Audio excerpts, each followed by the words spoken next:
Welcome to Muddy River News This Week, furnished by Harvey's. I'm Bob Goff. Well, school is underway, so we will talk to the superintendent of the Quincy Public Schools, Todd Pettit. Welcome.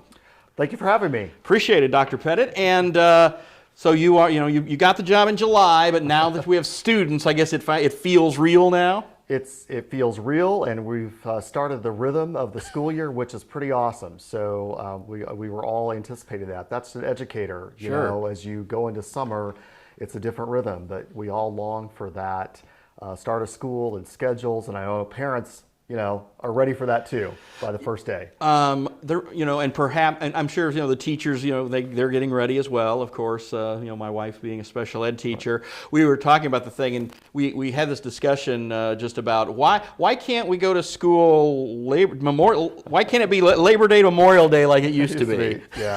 Yeah, those school calendars get tricky, and our typical, U.S. school calendar that was so governed by, farming, back in the day. Yeah. And air conditioned schools and comfort, and so or non-air conditioned schools. Yeah, no kidding, right? So, yeah. Well, I think that.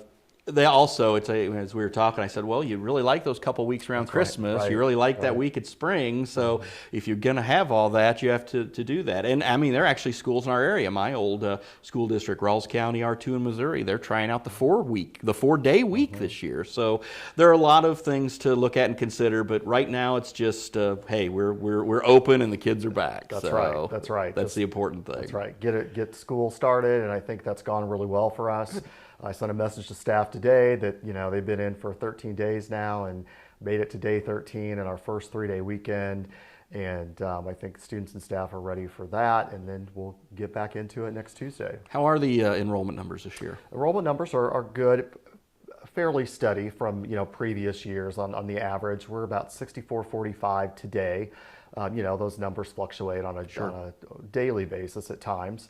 But we average anywhere from 63 to 6,500 in a given year. So, no major differences. What do those numbers mean when you report them to the state? How important are they? So our attendance numbers are important because, the evidence-based funding and how we're funded through the state is a piece of that is governed by obviously how many students that we serve. So we need to make sure that those numbers are accurate, and that's why, in July we start, hitting the ground running in terms of making sure parents are enrolling and registering their students for school.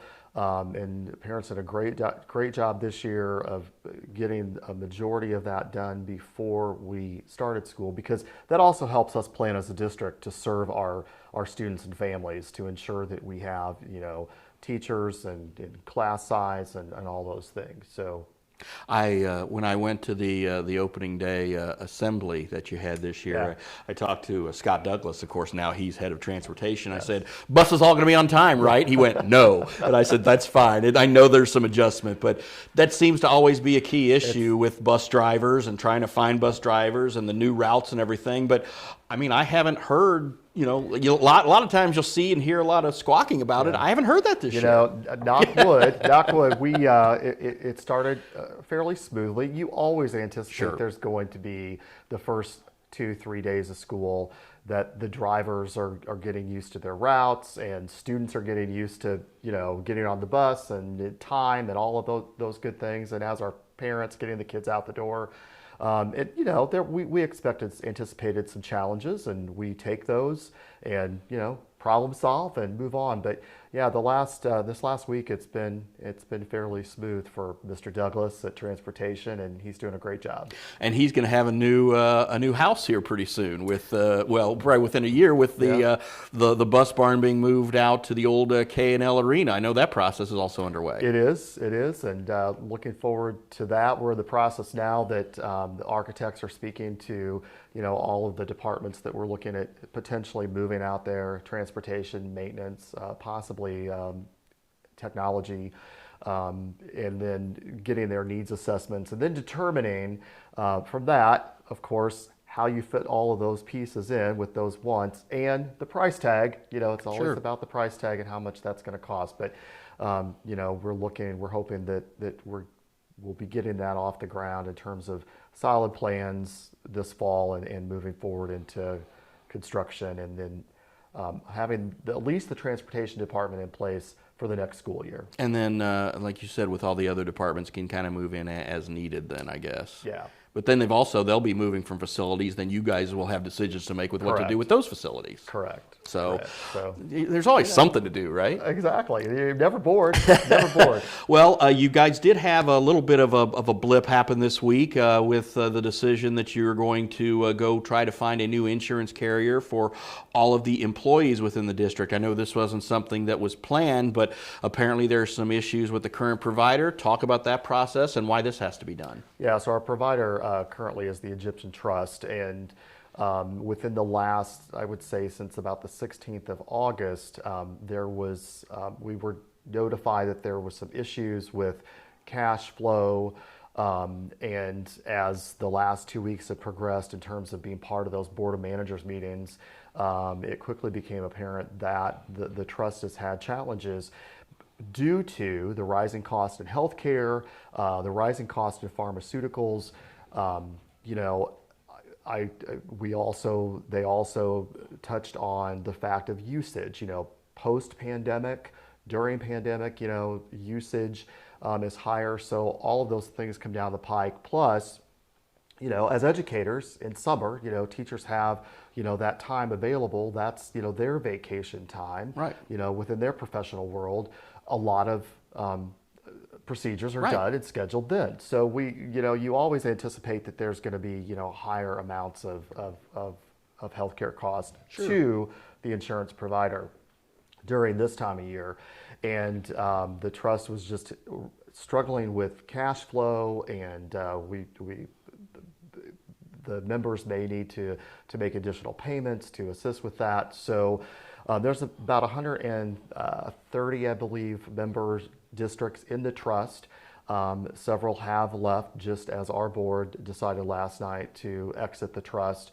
So now that's the direction that we're going. We're currently, looking at, we'll be putting out for bid, and but our primary focus in all of this is that we keep our team members informed, that there is the least amount of interruption or disruption from their current plan to what we would be going to, and just putting their minds at ease, because this isn't the typical time of year that something like this would happen.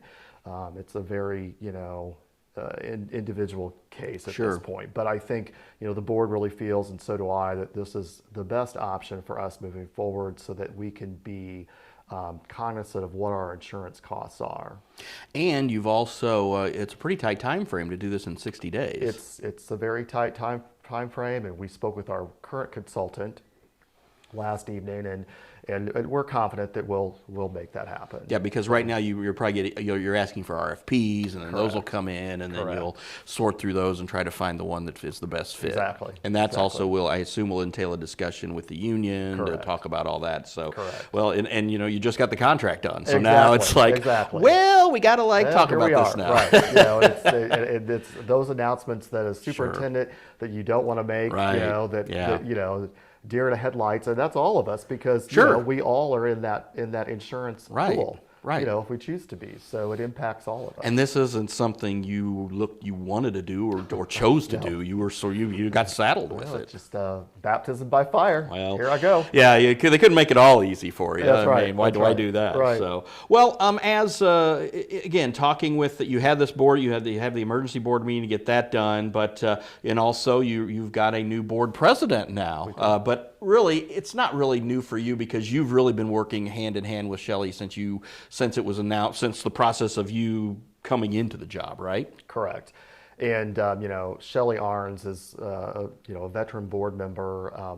The beauty of the Shelley and Saeed shifting is that Saeed has that longevity experience with the board, as do many of our board members on the seat, in terms of just background knowledge and being able to reference that, because that's so useful when you're making decisions like we're up against now with insurance.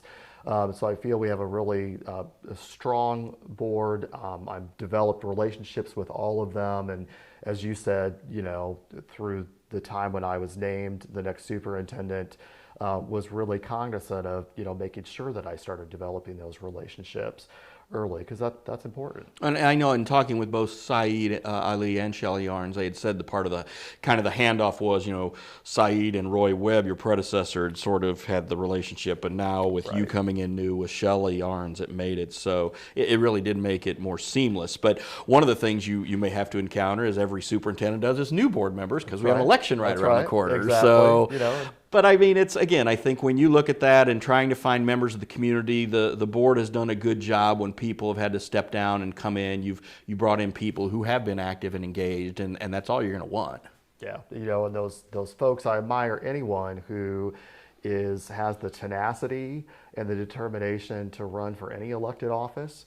That's something that should speak volumes about their passion for their community, in this case, our school district. And, that process has worked for hundreds of years, and it will continue to do so. And we will just roll with it and welcome in new board members as they come throughout my tenure. Yeah, I think the one thing that's always been honorable about school board members is they don't get paid. No.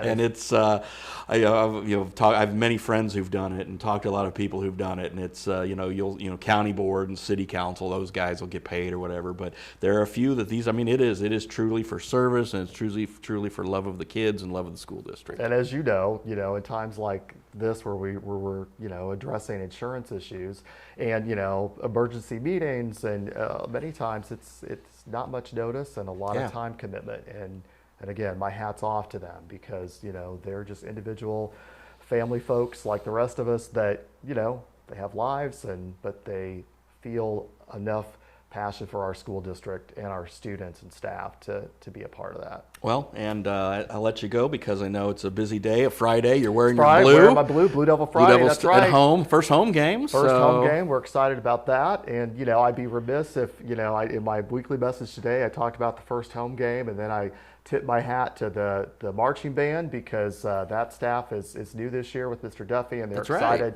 to make their first presentation. And you're a building dad, so you get that. And so we're excited about that. And your listeners, viewers today, it's exciting to not only see just sea of blue in our schools today at junior high as kids were going in. It's just they're wearing blue, but I going around the community, I'm seeing more blue on Friday. Yeah. And that's really great. And our public information officer has put out there that, send us your pictures of wearing your blue, because we want to see that. I also heard that there were some residents at Sunset Home that were into one of the local vendors to buy their Blue Devil blue. So you're never too old to be a Blue Devil. And, one of our friends, Tom Freeze, right across the hall from us, you can buy all kinds of shirts over there, too. Exactly. So, well, thanks for your time, thanks, and have a great start of the school year. Thank you. That's all the time we have for now. I'm Bob Goff. Have a great week.